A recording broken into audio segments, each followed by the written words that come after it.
Hi, and welcome to the Virgin River Cafe Rewatch podcast. Good morning, Gigi. Good morning, Tracy. How's it going? It's going. We're getting into the Heck, fall weather. It's cool out. it is cool out.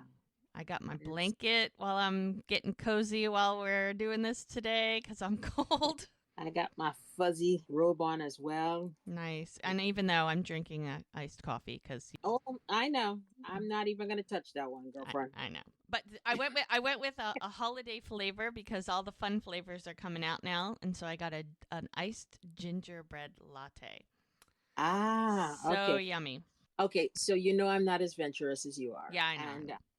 And well, I just don't get all these coffee holiday flavor things. It's just not for me. I And embrace them. they're so sweet. Yeah. Yep. Anyway, Yep. um and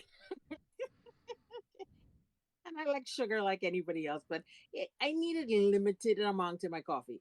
So speaking of sugar, I'm old school, but I felt like a little chocolate this morning. So I went for my occasional treat, which is a cafe mocha. Nice. Okay. Well, So that's all right.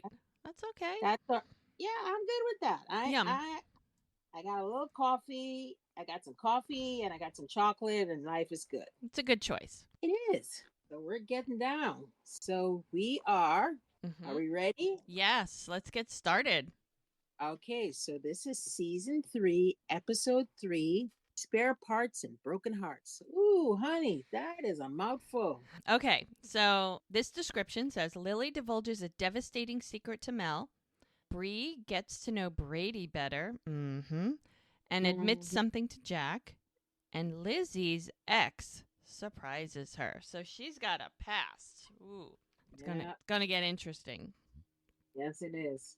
All right, now when we left our friends, our friends, Lily was dropping a bomb on Mel that Yeah. she has cancer, and because cliffhangers only last until the next episode, until the next season, we literally are moving on to the next sentence that's happening.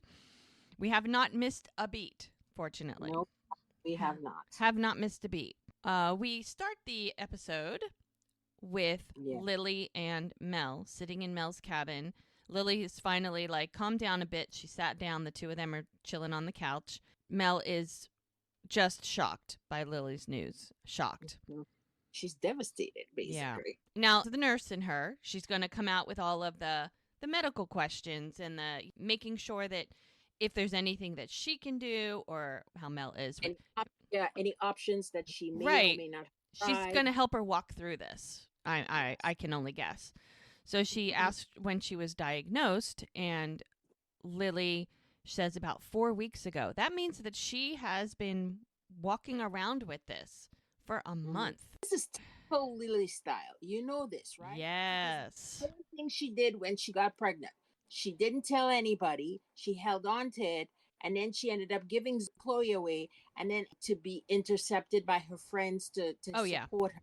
So it seems to be a running thing with her when it comes to things that are personal to her. Oh, yeah. She doesn't. She needs to share, and it's like big things. It's not like my No. refrigerator isn't working. This is not No. This is like oh, life it's changing stuff. exactly. She does this all the time, and it's so annoying. And It. I get it. Don't get me wrong. I get it because I tend to be really clammed up about my personal life too. But it's like she's got a child and she's got a family. You know, for me, I always think it's I got nobody, so it's okay. But You do you got so. you got children. It's just Okay, and I get that, but keep in mind, she was married to her husband for a long time. Her kids are grown. None of them live with her. I mean, until recently when Tara came back.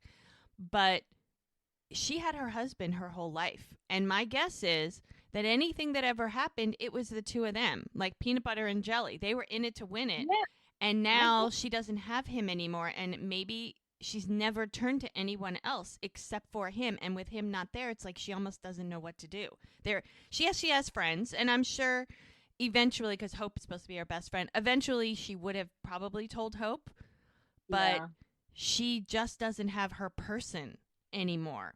And yeah it's very isolating. I mean, you saw how she isolated herself during probably the end of her pregnancy because people would have figured it out, had the baby by herself, and then hid her until she I tried know. to give her up. To give, So I think she just feels like maybe she shouldn't put this on anybody else because Buck was supposed to be there to help her through this and he's not there, and so she kind of probably doesn't know what to do. And I'm sure,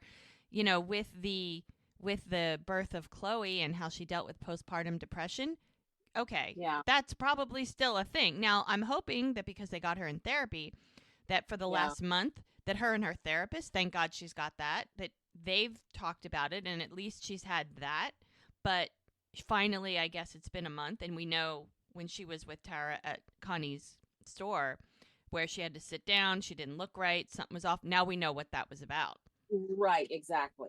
But now she's probably at a place, our therapist is probably like, dude, you have to talk to somebody. Like, you have to tell somebody. You can't do this by yourself. Yeah, And knowing how close she got to Mel and how much Mel was ready to sacrifice for her, I think yeah, she felt Mel would be a good person for this. Like, maybe Mel can help her tell other people. Like she's close to her, but in a more of a removed way. But still, Mel went out on such a limb for her that maybe she's appreciating that and feeling like Mel is the person that she can confide in with all of this. But how hard that is to deal with. It's like you finally accepted the fact that you have this baby and you're going to raise her and now you have cancer. yeah. Whew. And so apparently she tells Mel that she had a twinge in her back and that she had lost a little weight, didn't want to, worry anybody. So of course she went to the doctor but she went in Clear River because, if you tell Doc, then God knows, Hope might find out and everybody finds out. So she went to Clear River and they did some tests. She asked if she had a CT scan and she's like, yeah, I did that. And she goes, and then she's like, I have pancreatic cancer, which is, that's a rough one. That's a Stage rough. 4. Hmm. So that basically sneaked up on her so fast Yeah. that she didn't see it coming. And that's not, I mean, stage 4, it's pancreatic cancer. That's rough. Yeah, it's that, but that's basically a death sentence. Pretty You know, much. There's not a lot they they're can do at that point. no, they don't. They can't do a lot of cancer. It's just it's such a aggressive cancer if you Yeah. don't catch it really in stage 1. Yeah. Um, because once it gets to stage 3 and 4, It's rough. Yeah, it's rough. yeah, And I mean, it's Mel is shocked. And Lily's like, I know. She said that she felt the earth stop spinning. Like, that's how much it just devastated her. Now, of course, mm, Mel, as a nurse and as a medical professional, she's like, okay, did you get a second opinion? And she's like, yep, same thing. Like, it's been confirmed. Like, she's only telling her now because she knows what she's dealing with. It's not like, I think I might, and, yeah, let's go about this the right way. But no, she's already, it's done. it's It's a done deal. a done deal. And she went to Mel because she said she wanted to list her as an emergency contact. Yes. And of course, Mel is like, well, what about your daughter, Tara? And she goes, oh, I'm not ready to tell anybody. I haven't told her yet. And knowing that she's leaving her kids without a mother is hard enough. I mean, she's just like devastated. Yeah, she's it as she says, ripping her heart out. Yeah. And And Mel is right there because that's Mel, the most empathetic person on the mhm, planet. that's she's right. she's like, what can I do? Like, doesn't even hesitate. What can I do? And she's like, just allow me to use you as a contact. She's like, of course, absolutely. But you can tell Mel wants to do more Well, than just because Mel contact. knows she needs more. Like, you can't just Yeah. drop that bomb and walk away and let her live with this. I mean, she's lived with it for Yeah. 4 weeks. She's like, Yeah. Lily, with this kind of diagnosis, I mean, the more support you have, the better. It's like she hasn't told anybody, but she should. She's like, no, I'm not ready for that. She goes, yeah, I should get going. And she asked her not to tell anybody. And she's like, I won't, I promise. But Lily, I mean, she's like, if you ever need me, whenever, like day or night, anytime. And Lily can't even get out of there fast enough. So she like dropped this bomb in Mel's lap and then runs away. I mean, that's Yeah. kind of Lily's MO, but, Yeah. that's where we're at. So it's the next And that morning. Lovely sunrise over Virgin River. We're back at the cabin. Now Jack's there because we have both their cars in the driveway.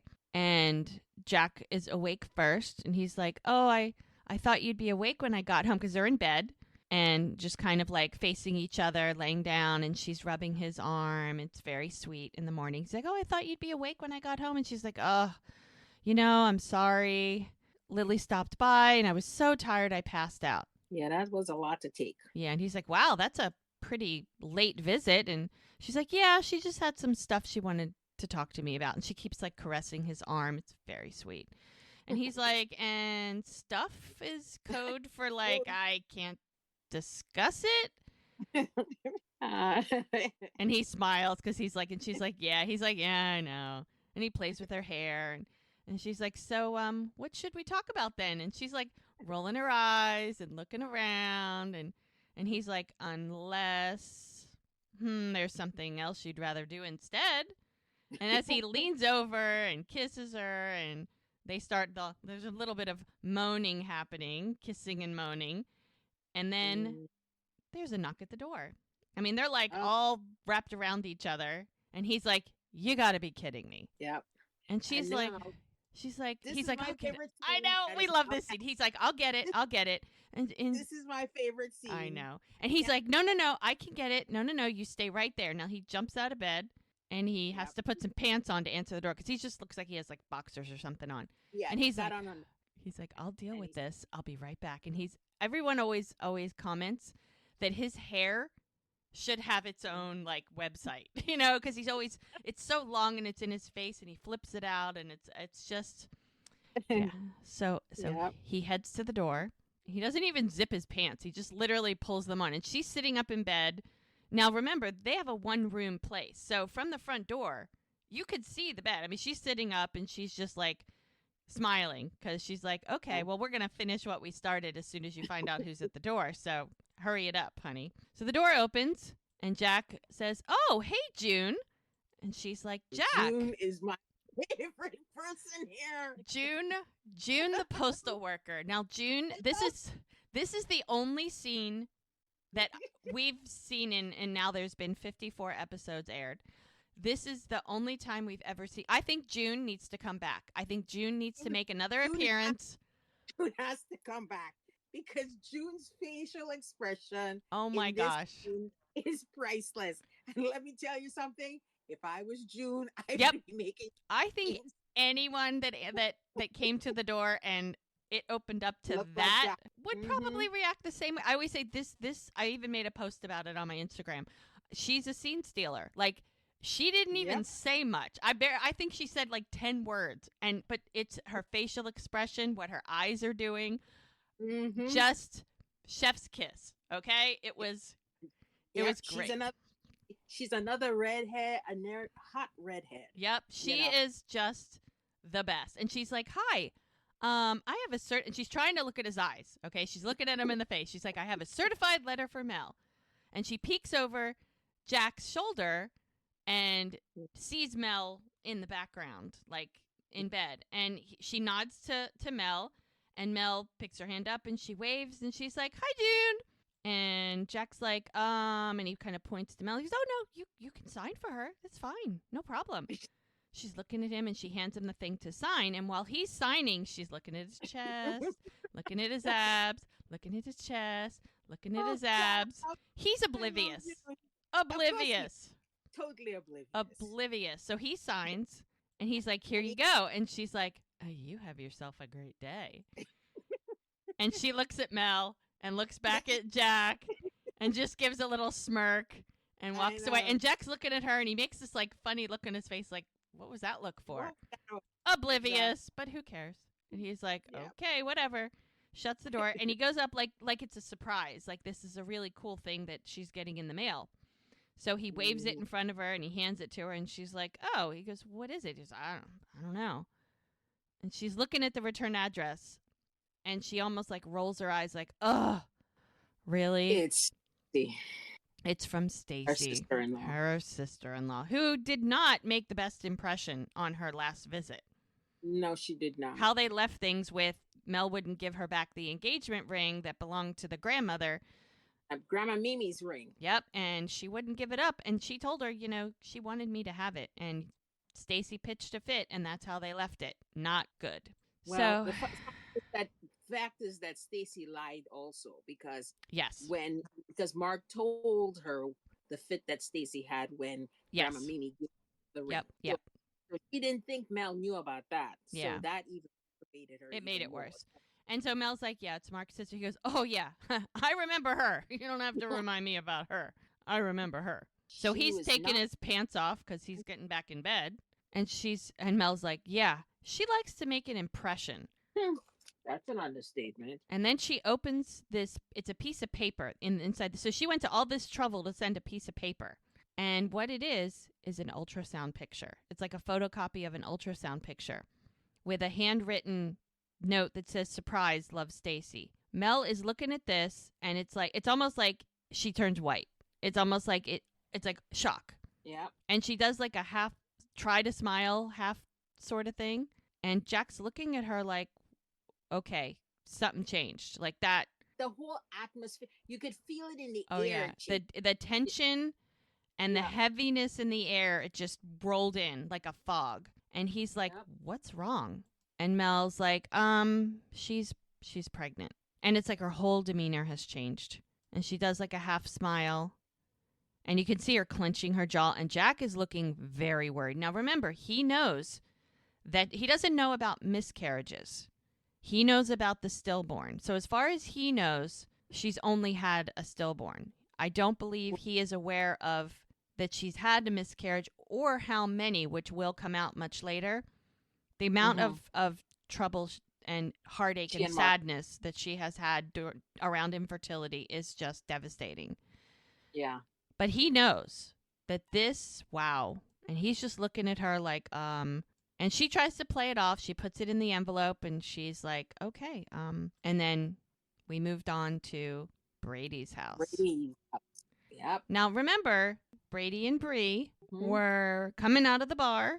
He picks her up because she's just a tiny dancer. He picks her up and they were making out as they were walking, and they decided to clearly go back to his place. Yep. So behind this door, it has one of those like a muted glass, so you can't see through it, but you can see shadows. Someone is gathering their things together, and it's definitely a female figure, putting pants on, checking hair, gathering things. Then you see him get up and out of bed, and you see him put on basically boxers or shorts or something. And he's looking around, and you want some water? Like, because what, does he not have anything? I mean, because there's beer cans and things around on the bedside table, but, you know. I don't think Brady is big on the aftermath of the one night stand sort of situation. No, I think he's usually in like maybe he's the one that leaves. Yeah. But, I mean, he's got banana. I mean, they're in his kitchen. He goes in his kitchen to get her a glass of water. I mean, he's got bananas and oranges and leftover pizza and takeout, and looks like he's got some dishes he needs to do. I mean, he's not terribly messy, but he's a bachelor. He's a guy. I mean, he's a single guy living in his own place, so it's not bad. And so he's looking around for a clean glass or whatever. He goes, I'd make some eggs for you if I had any. And he's looking around like, okay. So she walks into the kitchen basically ready to go. Like, she has her purse, her jacket is on. She's like, gotta go. And he's like, oh, she's like, don't worry about it. And she's like, oh, because she catches him in his undies. Yeah. So he gets her a glass of water, and she's like, look, I just need to ride back to the bar, and then I can pick up my car, where they met the night before. Yep.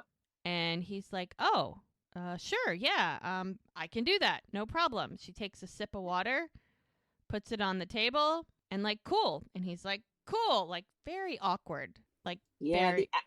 The aftermath of the one night stand. Yeah, and he's like, okay, this is weird. This feels weird. So she walks outside while he's probably putting some pants on, and she's admiring his motorcycle.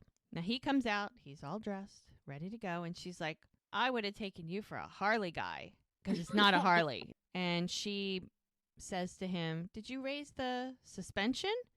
And he looks at her like, how do you even, like, the look on his face is like, what? And you know that how? He's like, yep. And she's like, nice. And he's like, so you're into bikes? And she's like, well, in law school, I dated a guy whose dad was a bigwig at Triumph. And that's the bike. That's the brand that it is, Triumph. And he's like, oh, I see. She's like, yeah, he was a jerk, but I love riding on the back of his bike. You know, you get what you get. And they're kind of chuckling. He goes, well, I can take you out. And she's she's like, this in her mind, you could see the wheels turning. Like, this is a one night stand. You just need to take me back so we can just be done and move on. It was fun, but let's like move on with our lives. And she's like, I don't know. I mean, last night was fun, but I'm not looking to hang out, you know? And he's like, oh, yeah. Totally get it. He goes, but I don't know who said anything about hanging out. I mean, all we'd be doing is, I don't know, taking the long way back to your car. And he hands her a helmet.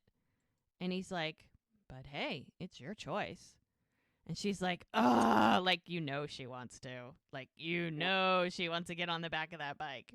And he is such a cocky bastard. Oh, yes, he is. He's like, I'm not going to ask twice. Well, you know, he's Mr. Cool. Oh, yeah. And she's like, reluctantly, she takes the helmet. She puts her bag over her shoulder to make sure it's not going to fall off. She puts the helmet on. He puts the helmet on. He gets the bike ready. And she jumps on the back. And he looks back at her. And she kind of grabs him around the middle because, you know, you don't want to fall off, right? No. And they're just kind of smiling. He takes off. And he's a cool song in the background. And as he's riding down the street, picking up some speed, it is a really cool song. She's on the back, and she kind of lets go of him and kind of just puts her arms out to the sides like she's just embracing the world. Yeah, she's embracing the moment. And whatever's going on with her, she clearly needed this. She's definitely letting off some steam. Yeah, she's got something going on. So now we're back at Mel and Jack's cabin. I'm going to say Mel and Jack's cabin because they're there together, even though it's Mel's cabin. I kind of feel it's like his cabin too, because he's the one who built it. Yeah, but you know. But I see what you mean. I know what you mean. Yeah. I know. They're staying there together, so we're gonna say it's their cabin. So he's standing outside the bathroom door with his arms crossed and very concerned look on his face. Like something is not right. And he's like, Mel? And he's listening. He's like, are you all right? And she's in there sitting down, like muffling her sobs. And she is just distraught. Like she can't even she's dressed, but she can't pull herself together. And she's like, but you could tell it's when she's talking through the tears. Like, and he can hear it. He knows her well enough to know. I mean, he was there when she got the life insurance thing, and she literally sobbed on his shoulders. Yeah. So, I mean, he knows something happened. Whatever that situation was, has just sent her off. Yeah. And he's like, are you sure? And she's like, yeah. I'll be out in a second. But she's doing it like talking through tears. And she's just trying to like pull herself together. Now, she looks like she's been crying. You know, she's going to try to fake it to make it. And Jack's going to know because he's hurt. Yeah. And now he's going to see what she looks like. He knows her well enough. He can read her. Well, also, her whole face is red. Her nose is red. Her eyes are red. She's got tears in her eyes. I mean, I don't know how she thinks she's going to pass Jack with that, okay, I'm fine. Most people probably wouldn't care because I guarantee you she has worked beyond and through tears before because she's had to for so many times. But I think Jack is different. Most people would just let it go like, oh, I don't want to get involved or I'm not going to bother her. Maybe she needs a minute. But Jack, he gave her minute, but now he's not going to let that go. So she pulls herself together and he's very patiently just waiting outside the door. So she opens the door and she gives him a half smile and he's like, hey. And she's like, hey. And she kind of tries to scoot by him. Like, maybe if I don't look you in the face, I can like deal. And heads to the kitchen. And she's like, oh, can I get you some juice? And he's like, sure. And she grabs the juice out of the refrigerator. She grabs a couple glasses. She's got her back to him. So it's giving her a little more time to compose herself. And she's like pouring some juice. And he's like, do you want to talk about it? And she kind of stops. Now, she's not one to like bare her soul or share her life. But with Jack, Yes. it's different. It's like Yeah. this is a safe place. She feels like she can. And this is somebody she loves and who loves her back. Right. And So so he'll be there. So she sniffles and she's like, "Ugh, it's just the last time." Big deep breath. I removed a sonogram from an envelope. It was mine. And he's like, "Ugh, like it all. I get it." Like the look on his face, his whole body language is like, "I I get get it." it. That's, knowing that, and he's thinking it must be the baby that she lost. That just brings it all back. It's like losing a baby in that way. It's not like, to him, it's not like she had a miscarriage. It's like the baby was literally being born and didn't survive. Right, right. And he's like, "Oh." And she's like, and it just caught me a little by surprise. And she's like crying through it. And she's like, "I'm sorry. I didn't, And he's like, "No, no, no, no, no, no. Like, you don't have to be sorry for anything." And he just hugs her and he's like, "Please don't be sorry." He's just trying to be supportive. He's so sweet. And he's, him. He's always trying to find the right thing to say, and he just usually does well with it. He's like, Yeah. I bet a lot of people who went through what you did don't ever recover. And you've built a whole new life for yourself. And it takes incredible strength to do that. And she's just like listening to him.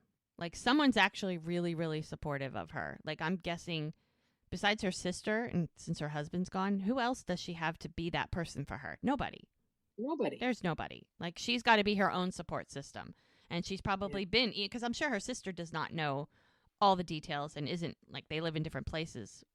They don't, she's not there for her like he would be there for her. And so she's kind of like shaking her head, like, I used to think that I could handle anything. She said, but now when I look at myself, I just see weakness. And she starts to cry. And he was like, "No, are you kidding?" And he calls her Babe. I think that's really cute when they have like little names for each other. And she's crying. He turns her around and he looks at her and he wipes her tears. He's And so sweet. I know. She's like, "Thank you." She's like, "That helps." And he just, the stare, and, he's just there. He just has to be there. And he's like, "Come here." And he gives her a big hug. Boy. Right? As again, Stacy is a bitch. Yep. We will soon find out the apple does not fall far from the tree where thy woman. Gonna be a minute, but yeah. Yeah. So now we're at Jack's bar. It's a full house. All the ladies in the sewing circle are there.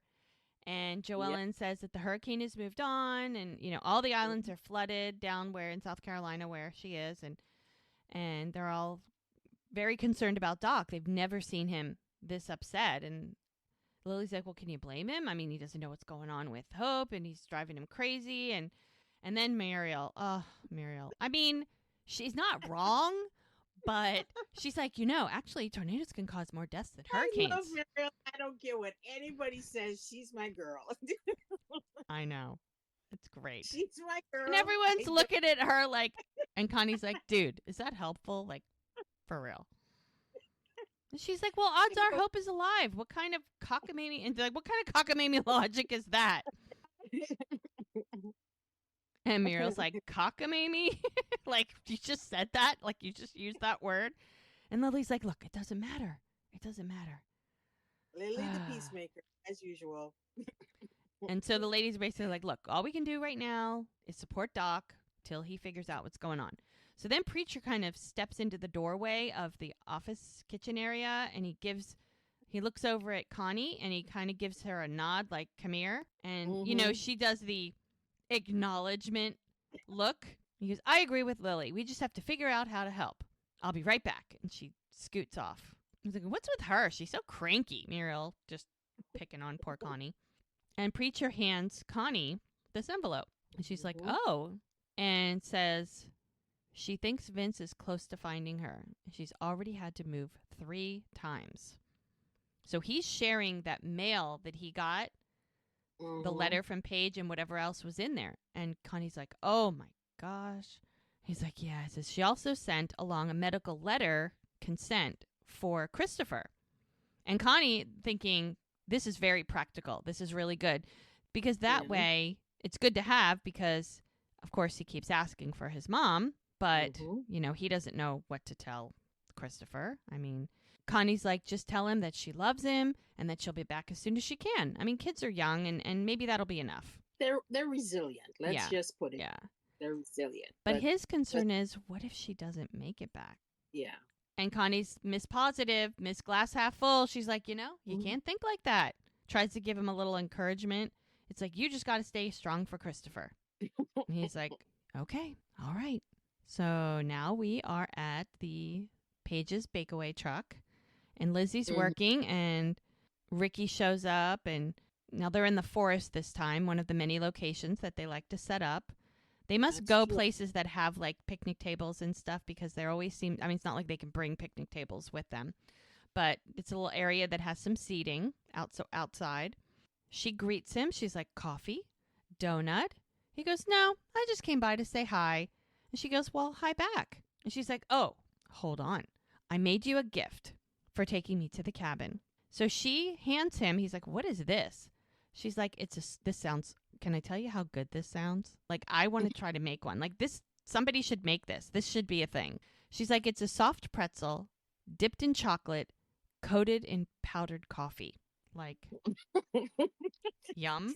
She calls it espresso. I'm like, that's brilliant. He takes a bite and he's like, it's good. Thanks.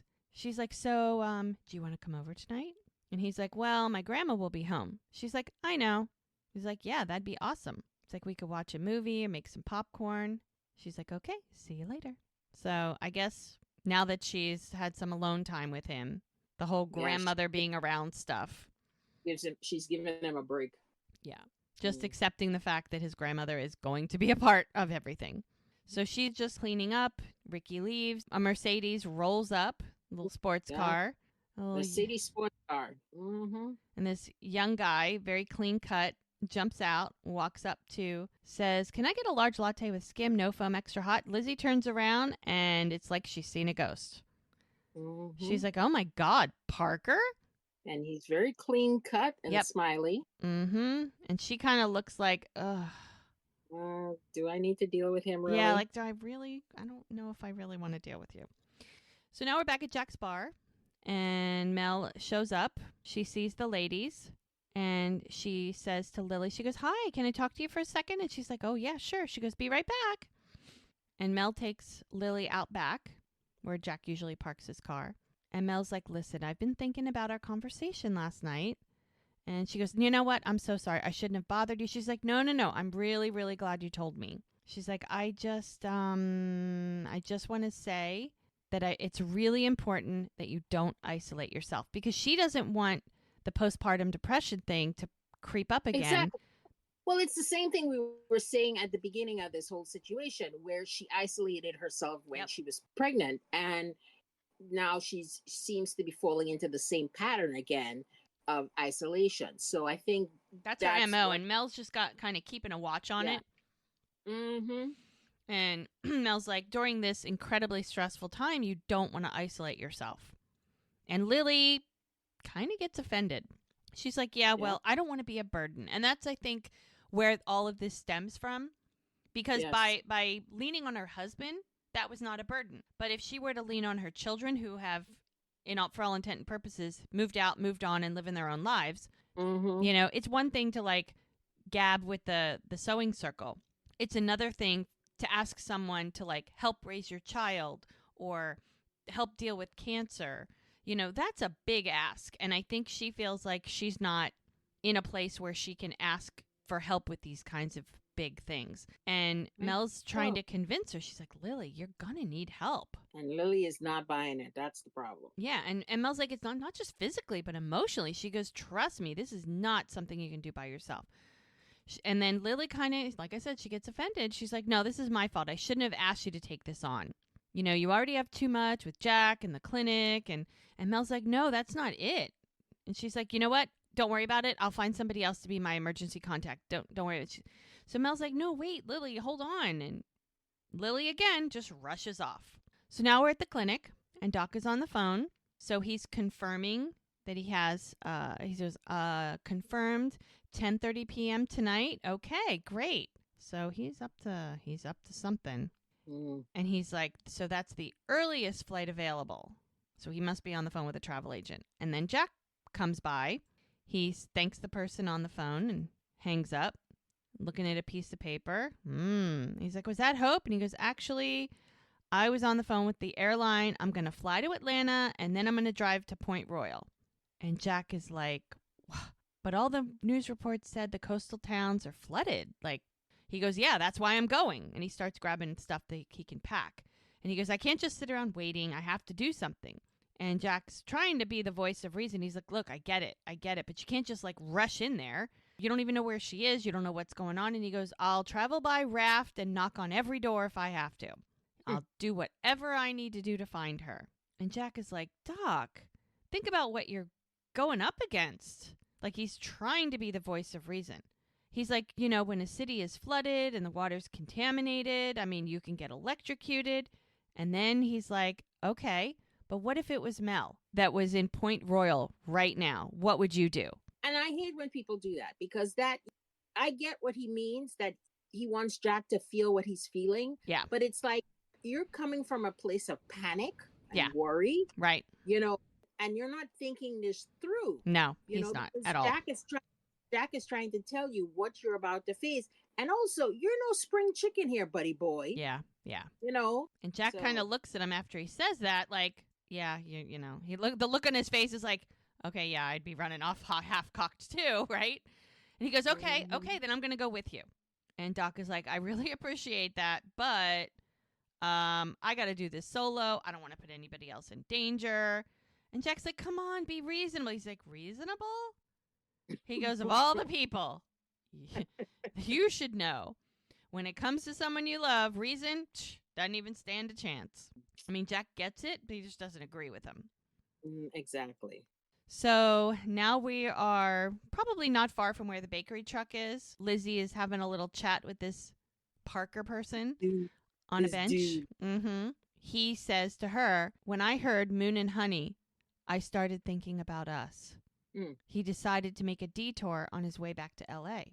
And she said, she's like, how did you find me? How did you know where I am? He goes, oh, I asked the cashier at the gas station, and he gave me the address to your aunt's store. She goes, oh, my gosh, everybody around here knows everybody. That's true. He's like, I like my privacy. She's like, yeah, you're definitely in the wrong town for that. Exactly. That does not exist in Virgin River. No. Privacy? It's like, I came here for us. And she's kind of like, well, there is no us anymore. And he's like, which is a tragedy. She's like, no, it's more like ancient history. And then the phone rings, or chimes, I guess. It's a text message, and Connie's probably like, Lizzie, where are you? Get back to work. Guaranteed. She looks at him. He looks at her, and he's trying to smile. And she's like, well, we can hang out after work. And he's like, okay, great. Where do you want to meet? And she's like, Curly's. Once I'm done my shift, I'll text you the address. And he's like, okay. Now, my guess is she obviously doesn't want Parker and Ricky to run into each other. So she's not going to have him go to Jack's bar, because Ricky's probably going to be working or at least hanging out there. Yep. And this is the first time we've heard about Curly's. So Curly's is probably another joint. Another joint. Or maybe where, remember where... It might be more fast food, you know? Like more of a fast food place as opposed to like a bar, restaurant type situation. Could be, yeah. Yeah. And he's like, okay, I'll see you later. So she's thinking about hanging out with him, like, maybe. So we're back at Jack's bar, and Ricky is serving, and Preacher's like, okay, table 6 need their burrito. And Ricky's looking at the burrito and looking at who's sitting at the table and looking at Preacher. And he's like, you mean Charlie? And Preacher's like, yeah, Charlie. Yeah, go give him his burrito. And he's looking at him like, it's getting cold. He's like, oh, yeah. This boy, God. I swear to God. Ricky. He's not, I don't know how he's going to be a soldier, because boy does not know how to lie and can't keep a straight face if his life depended on it. God, he's just so much. The kid is just, oh, man. He needs life experience. That's what he needs. So he puts it down. He's like, there you go. And Charlie's like, looks at him funny. And Ricky's like, do you need some hot sauce or Tabasco? Or And Charlie's like, Tabasco is hot sauce, son. And he just smiles like awkwardly and he goes, you got something on your mind? Now, because it's a small town, this is probably a normal thing, but in any other place, this would be weird. He literally pulls a chair out and sits down with Charlie.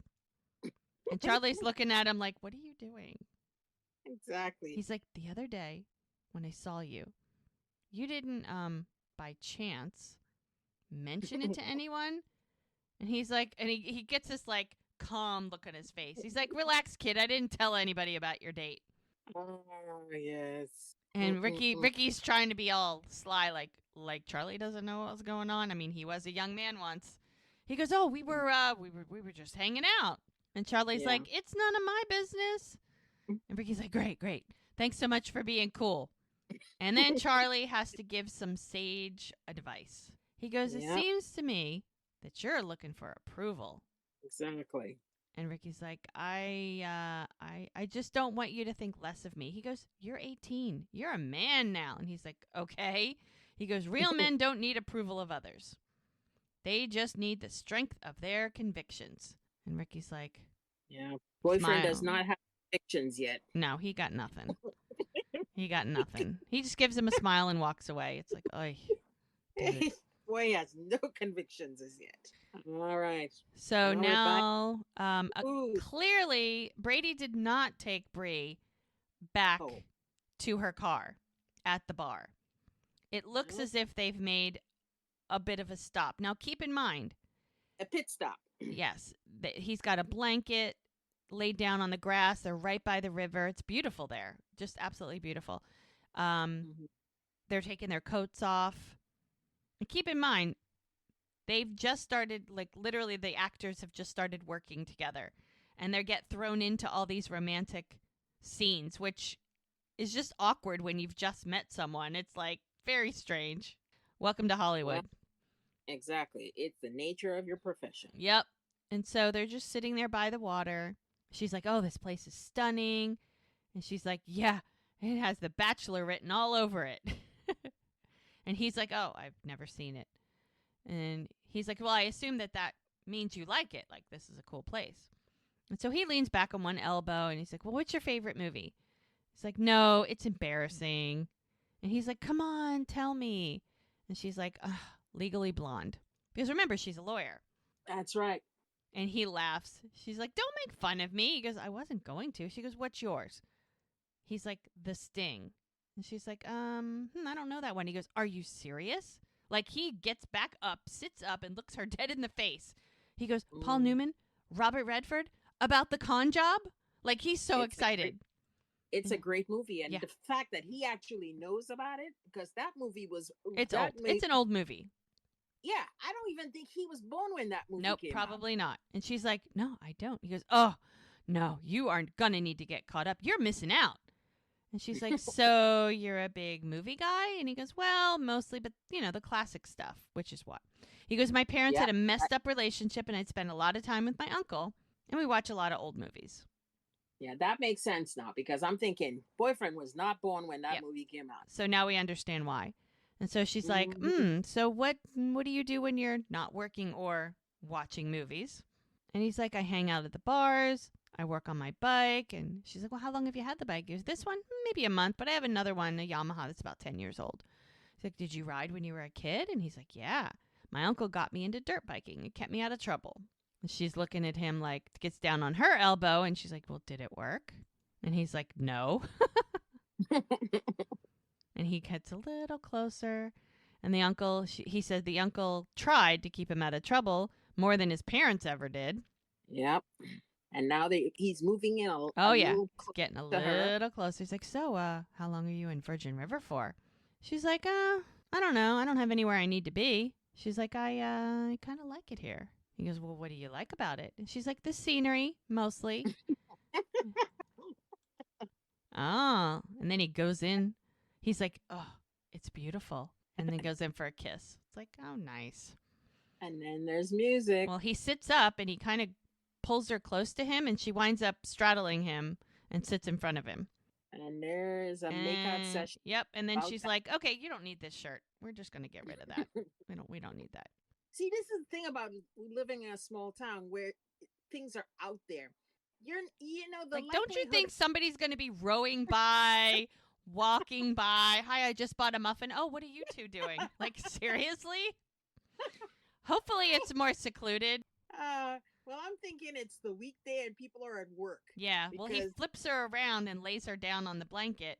And it's funny Mm, in TV shows, and you see this a lot, especially him. I don't know why him specifically. He always does this where he lays over her, and one arm mm, is always like straight, like holding his body up. You know, it's mm-hmm. like this strength move or something. I don't know. It's like, let me just flex my muscles while I'm hovering above you, kind of thing. It's kind of funny.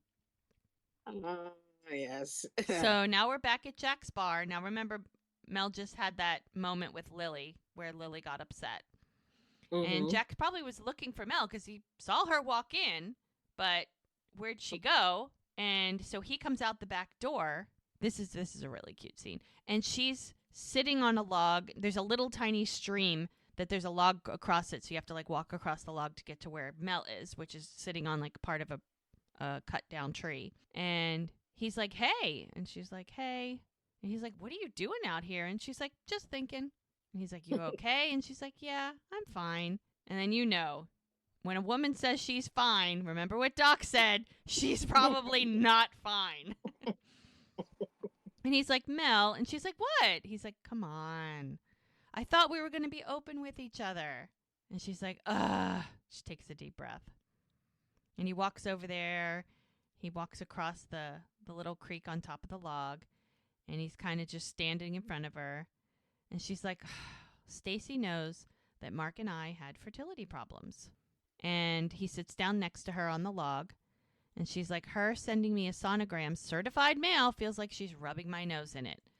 Oh no, it doesn't feel like she is rubbing her Well, but nose in you it. know Mel, she always tries to be diplomatic, always try to look at, even as awful as her life and difficult as her life has been, she always tries to see glass half full.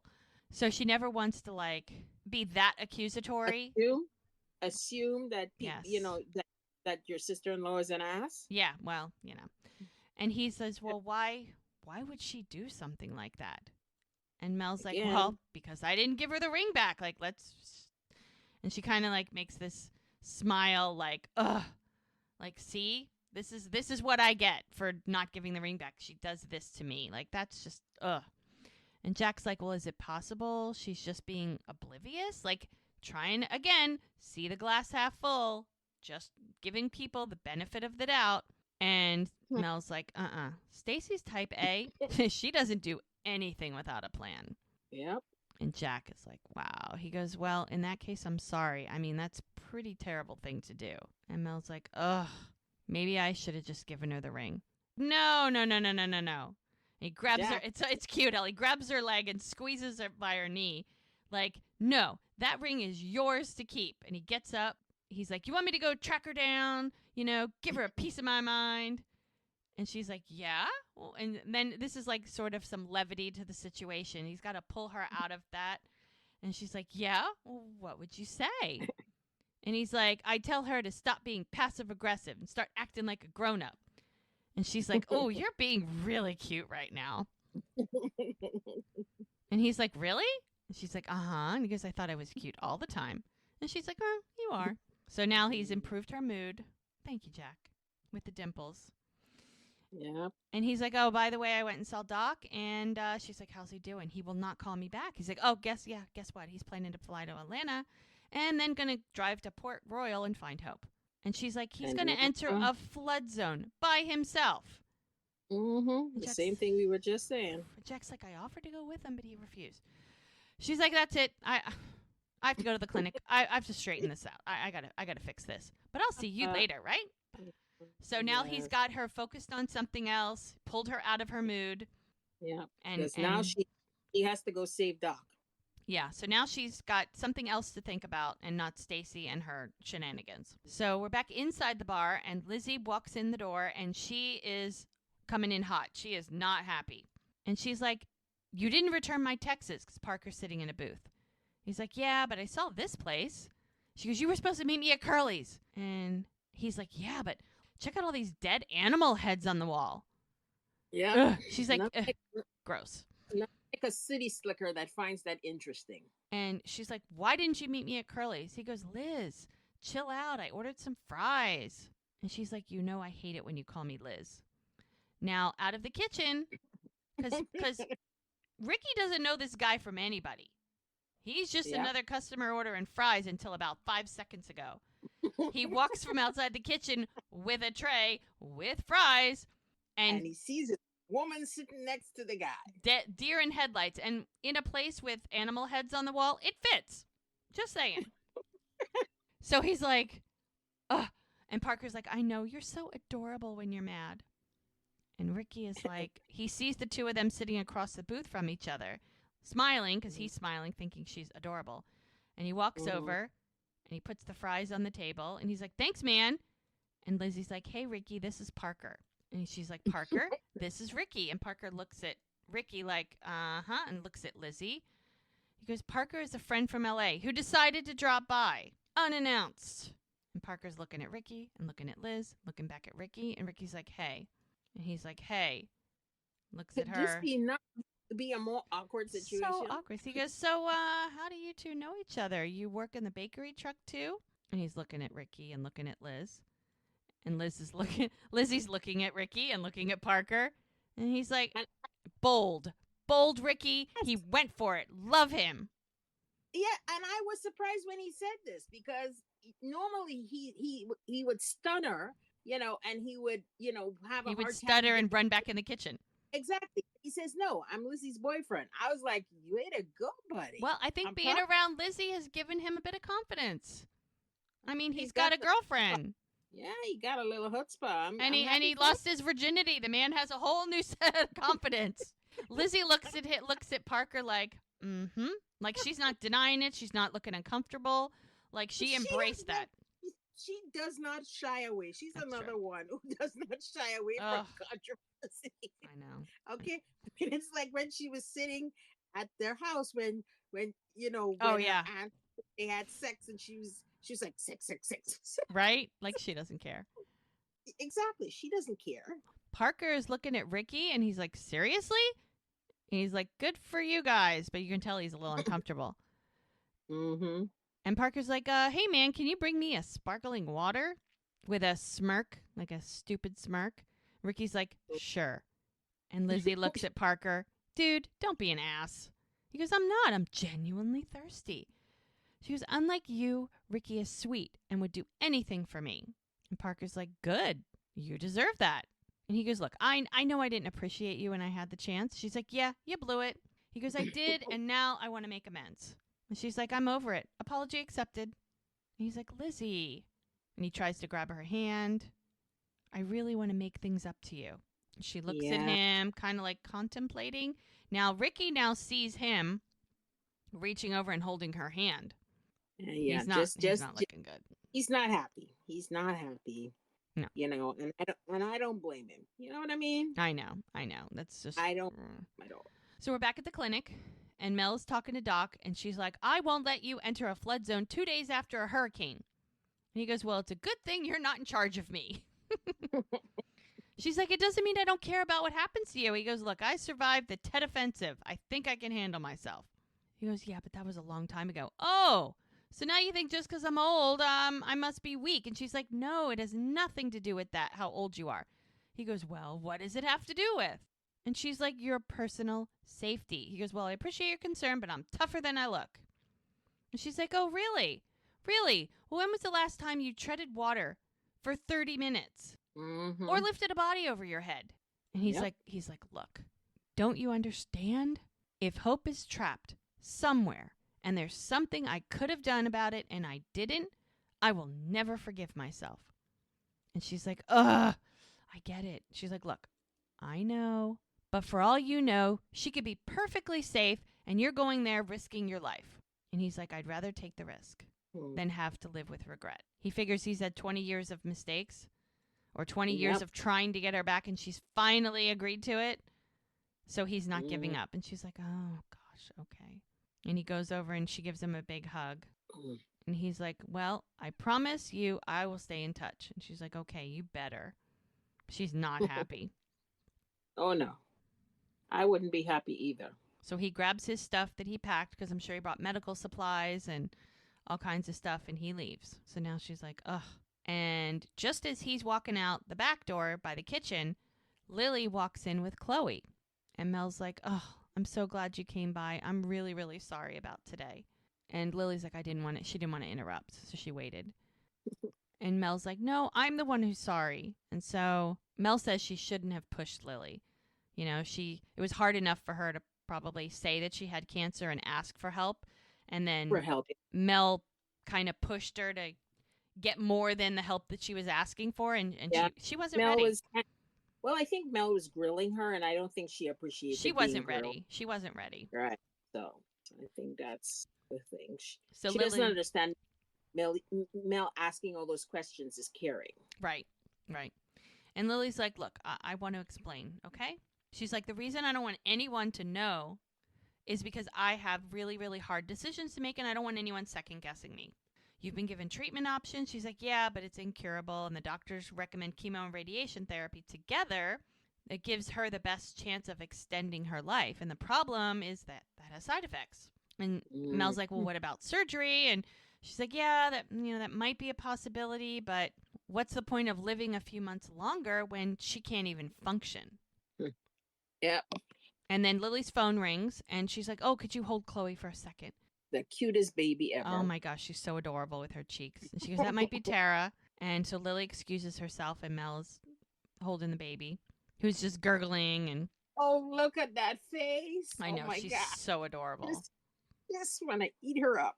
So now we're at Preacher's house. The man has got amazing kitchen. Oh my God. And he's got 73 pans and pots and vegetables. And because remember, he's got his own garden. I don't know if it sounds like the garden is at the bar, but he seems to have a lot of vegetables there. So one at his own house, knowing that he is a chef. He probably does. He has both.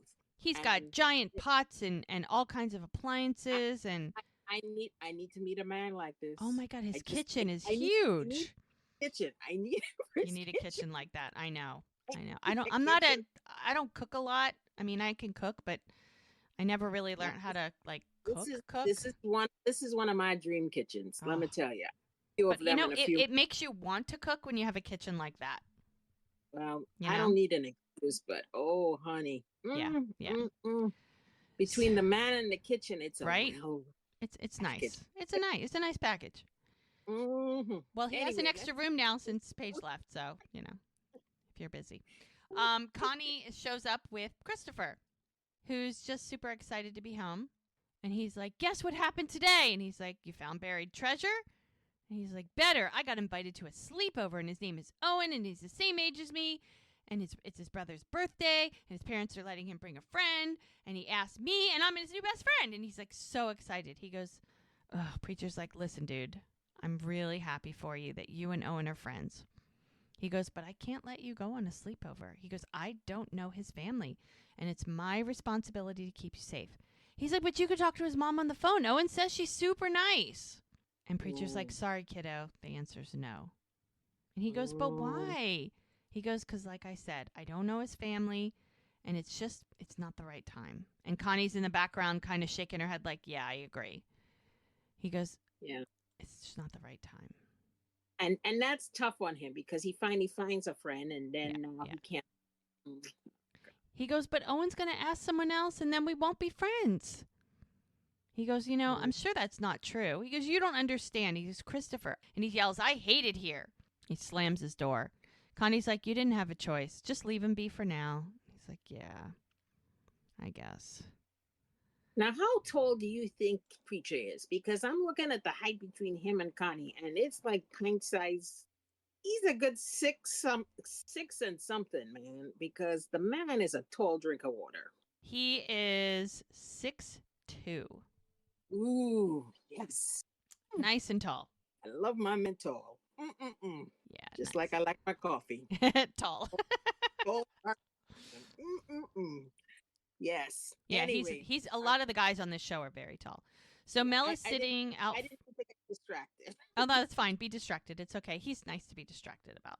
So Mel goes out front, waiting for Lily to finish her phone call, and she's sitting with the baby on that little bench that's out on the side of the house because I think they have a wraparound porch. I think the porch goes all the way Yeah, around. have a wrapper. Yeah. And she's like, "Hey, thank you." And Mel's like, "She likes the trees." And Lily's like, "Oh, she sure does." She's like, "You're so good with her." And she goes, "Well, it comes with the midwife territory." And she's like, "Is everything okay?" She's like, "Yeah, just the usual battle about over what kind of milk to get." And Lily's like, "Wow, she really likes you." And she's like, and Mel's like, "I like her too." And then Lily's like, I don't know if it's appropriate, but I'm going to ask." She's like, "Would you consider trying again?" She's like, "Oh, gosh." She's like, "You're still young. Come on. You and Jack are wonderful together." "Yeah." She's like, "Our relationship is so new. And I mean, he's having twins." She goes, "Those are reasons to say no." She goes, "Unless it's something you really want." And Mel's like, "Yeah, well, I don't know. I mean, I'd love to have a baby, but I'm fine. I'm fine if it doesn't happen." And she goes, "Doesn't sound like you're okay with it." She's like, "I don't even know if I have a choice. I don't even know if I can get pregnant."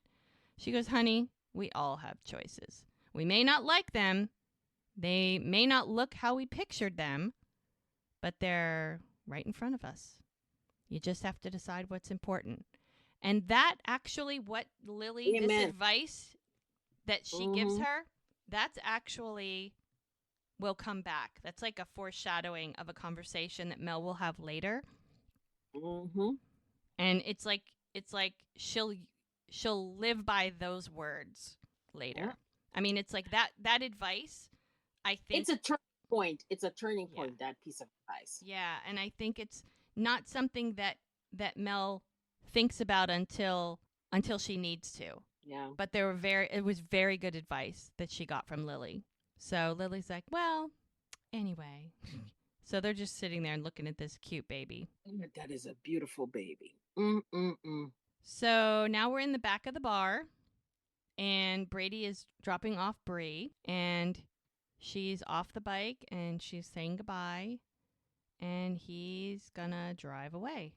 And as she's walking to the door, Jack comes out the door and sees this motorcycle drive away. And he's like, "Where have you been?" And she's like, he's like, "Since yesterday."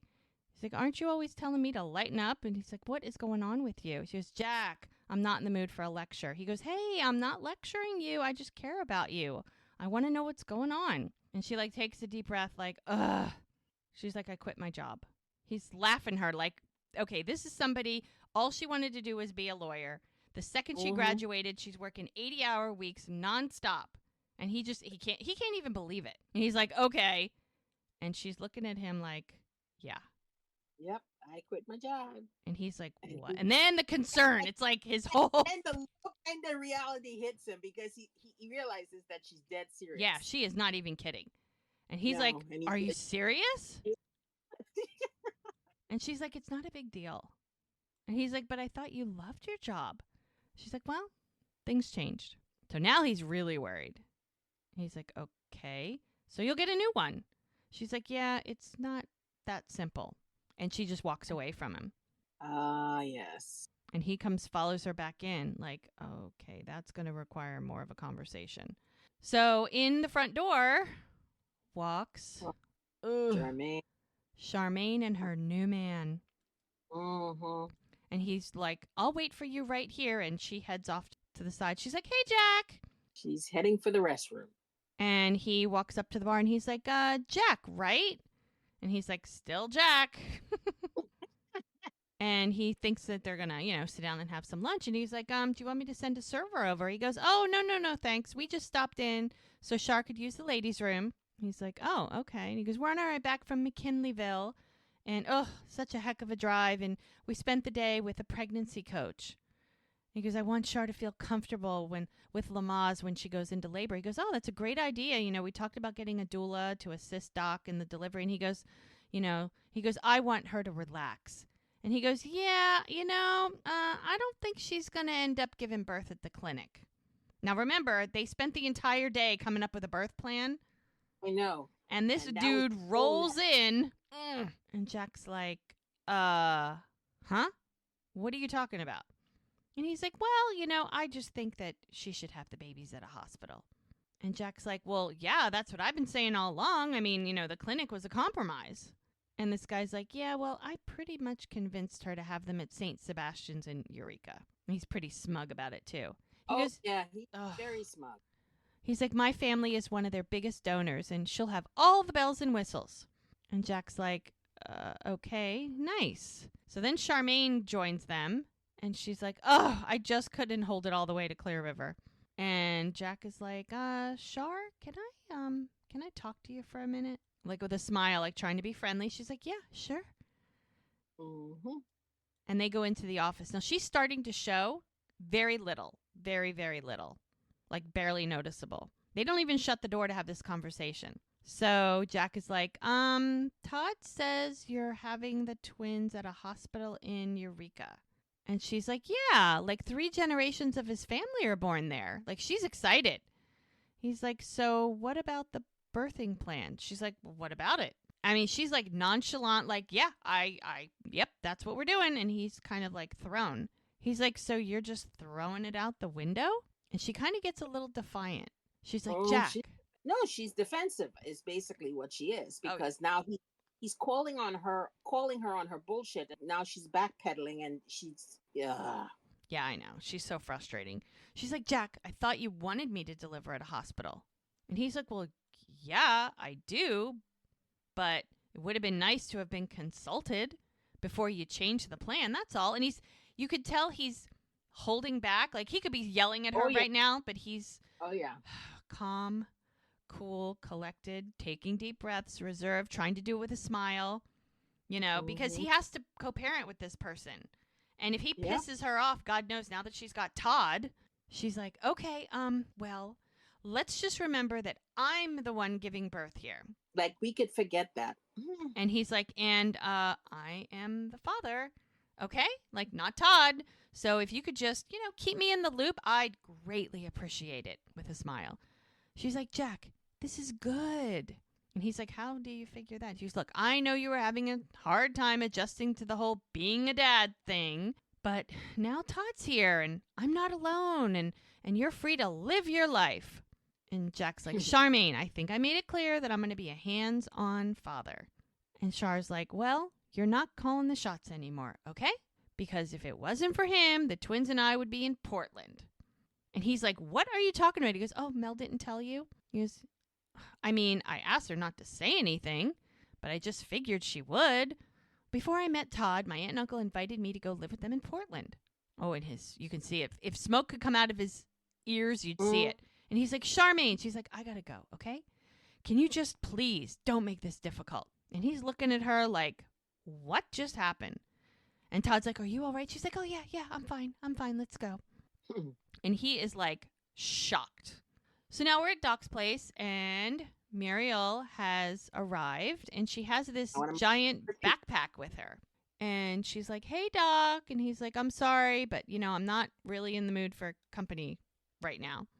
Because he's trying to make plans for how he's going to get where he's going to get and what's he going to do. And she's like, well, I'm actually here on official sewing circle business. And she's very smug about it. I love how they elected her to deliver this. Or she volunteered, probably. She's like, the girls and I wanted to do something to help you and Hope. I like how she puts Hope in there. So we came up with a few things to help make your trip easier. And he's like, I'm sorry, I'm not following. She's like, Connie offered to house sit. Nick and Joellen will drive you to the airport. I've arranged for a hotel room in Atlanta so you can sleep before driving to Point Royal. And this is from Lily. This is Buck's survival bag. She says, anything that you need is in there. And he's just like flabbergasted. He's like, what? How on earth did you guys know I was? He goes, Lily overheard you talking to Mel. And so this is what we did for you. He goes, oh. Again, you can't keep a secret in this town. Cannot hide anything from anybody. And he's like, oh my gosh. Yes. He's like, I appreciate you understanding and thank you for being such a good friend. And she gives him a hug. But I think this really is like out of friendship. I mean, yeah, Oh yeah, she got the hots for him, yeah, but this but is this other. is not the time. This is No, not the time to make a move on him. You know no. what I mean? She wants to do this on a level I playing was just field. gonna say that it's got to be if Hope's there bitching at her, that's how Right. she wants to do this, not because she's missing. That's right. She wants to do this on a level playing field. Yeah, So she's there to, as she said, an as a official friend, business. as a She's friend. going to give him all he needs and for him to do what he has to do. But the minute Hope's back, and if Hope is Oh yeah, bullshit, gloves are off and she's ready to yeah, rumble. girl is going to move in for the kill. Yep. So he thanks her. And you can tell he's generally touched Oh yeah, by the 100%. of all these people that have chipped in to help him. Yeah, definitely. So now we see Parker, and Mm-hmm. he pulls up and he's dropping Lizzie off. Jumps out of his car and he runs around to open the door for her. It's nice to see young people still can do that. Yeah, Because but his is an ulterior motive. It's not oh, like he's I doing it out of the understand. goodness of his heart. Oh, I realize that. But the fact that he still did it, I'm Mm, impressed. yeah, whatever. I don't like him. And I don't Lizzie's like him. like, "Are you sure you're up to driving back tonight?" He's like, "Yeah, I'm good. I got a pack of energy drinks in the trunk." And she's like, "Cool." And she's looking at him like, "What?" Because he just looks rejected. Mm-hmm. And he's like, "Nothing." And she's like, "No, tell me." He's like, "This isn't the right time to bring it up." And she's like, "Come on, you can't leave me hanging." And he's like, "I'm opening up a club in LA." And she's like, "Wow, really? That's great. Congratulations." And he's like, "I want you to help me open the club." He's probably like, what, 20? Probably. But his family is wealthy. So I Yeah. don't know Well, how much opening he's doing. She doesn't know anybody who isn't wealthy. The poorest people she knows are the people in this town. Exactly. Exactly. So the fact that the boy is walking around with Enough money to open a club in LA? tell Yeah. me about it, and a Yeah. car that a car that most people can't even afford to look at, far less drive. Right. Exactly. Yes. And he's like, "Come on, Lizzie." He holding her hands. He goes, "You don't belong here, you know? And if you need a place to crash, my dad's letting me use the beach house rent free." She's like, "Are you being serious right now?" He goes, "Totally serious. Move back to LA." And she's like, "I don't know what to say." He's like, "Just say yes." He's like trying to convince her. She's like, "Parker, I can't get into this right now." She lets go of his hand. She's like, "I gotta go." And Parker's like, "Hey, is that a no?" And she's like, I'll think about it." And he's like, "Okay, just don't make me wait too long." So she didn't exactly say no, but she didn't say yes either. Well, I think she's trying to figure out herself and Well, all. she's got a lot to figure out. I mean, the life that she has here is very, very different than the life. And there's aspects of both, I'm sure, that she appreciates, but one has to have a stronger pull than the other. And I think she's right now just having a tug of war with that. Well, she's enjoying her relationship with her new boyfriend, Yeah. and this is something new. And Yeah. so, and I don't know if she wants to go back to LA and deal with her parents There's a because lot they were of the negatives, but and maybe not enough positives. So I think that's what she's got to really sit down and have a heart to heart with herself and think about it. So now we're with Ricky, and Mhm. he is walking into it looks like a Marine recruiting center, Yep. and he gets a call from Lizzie that he does not pick up. And one of the Marines comes out in full uniform and shakes his hand. He's like, "I'm Staff Sergeant Gomez." And he's like, "Ricky Sutter, I'm looking for some information," because he has not actually joined the Marines yet. He's talked about it, he's planned Mhm. it, but he hasn't actually done anything. And he's not done anything active. I mean, he literally just probably finished high school a month or two before. So the guy's like, "You're thinking about enlisting?" And he's like, "Well, maybe." He goes, "Well, why don't you follow me inside and we can get you some information and see if you're a man worthy of wearing the Marine Corps uniform." So here we are at night, and Preacher feels really bad for making Christopher miss out on his sleepover. So he sets something up for him to sort of make up for it. So he surprises him with a campout. And so he has the tent all set up and a little fire and campfire and chairs, and he was like opens up the tent, And Christopher's like, wow, awesome. Check it out.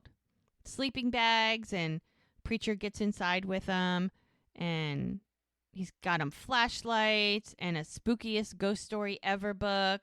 And he's putting the flashlight under his chin to make it look scary, and he's making scary noises, and Christopher's cracking up. And Christopher's like, are we having s'mores? Because he's looking at the chocolate bars and the graham crackers. He goes, yeah, as soon as I get the fire started. You gotta do it right if you're gonna do camping. Right? And Christopher's like, can we stay up late? And Preacher's like, late as you want. He's like, can we go fishing in the morning? He goes, I don't see why not.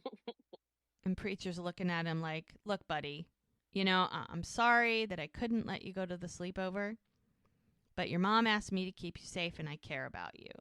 I mean, Christopher understands, it just sucks. He goes, so that's what I'm going to do. And Christopher's like, it's just everyone thinks I'm weird except for Owen. He goes, I don't think you're weird.